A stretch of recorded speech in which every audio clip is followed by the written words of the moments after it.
La plus haute tour solaire au monde entrera bientôt en service dans le désert du Negev au sud d'Israël.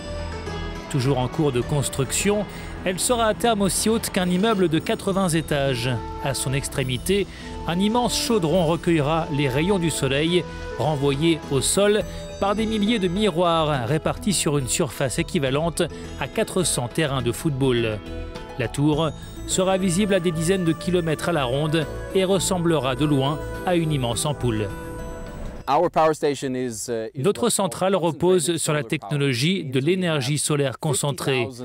Nous avons 50 000 miroirs appelés héliostats concentrés sur une surface d'1 million de mètres carrés qui réfléchissent la lumière du soleil sur la tour solaire juste derrière moi. Cette tour, qui fera 250 mètres de haut, sera la plus haute au monde.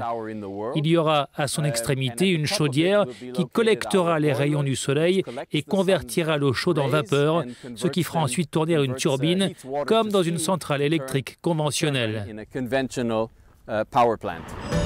Cette centrale solaire thermique pourrait être finalisée à la fin de cette année ou début 2018. Les ingénieurs visent une production quotidienne de 310 MW, de quoi alimenter une ville de 130 000 habitants, soit environ 1% de l'électricité du pays. Coût de ce projet pharaonique, environ 500 millions d'euros. Les ingénieurs ont dû construire une tour adaptée aux caractéristiques du champ solaire. La raison pour laquelle notre tour est la plus haute au monde est due non pas au fait que nous voulons battre des records, mais à cause de la densité du champ solaire. Plus les héliostats sont concentrés, plus la tour doit être élevée pour qu'il n'y ait pas d'interférence entre les rangées de miroirs.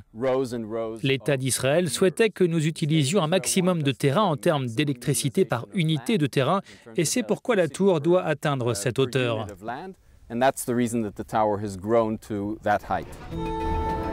Israël est à la pointe de la technologie solaire et bénéficie en outre d'un taux élevé d'ensoleillement. Malgré ses atouts, le secteur reste peu développé à l'échelle nationale, à cause notamment de la bureaucratie qui freine les entreprises.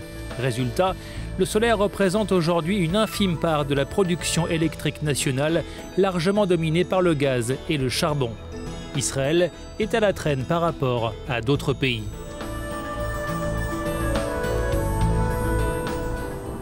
Par rapport à l'Allemagne, où les énergies renouvelables représentent 35% du mix énergétique, ici en Israël, nous n'en sommes qu'à 2,5%.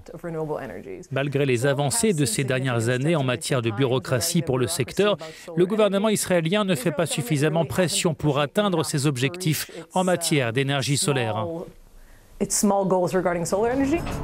Avec cette nouvelle centrale solaire, Israël amorce sa révolution verte. Le pays veut porter la part des énergies renouvelables dans sa production électrique totale à 10% d'ici à 2020. Et le solaire doit jouer un rôle clé pour atteindre cet objectif. La tour solaire d'Achalim détrônera celle de Californie, haute de 137 mètres.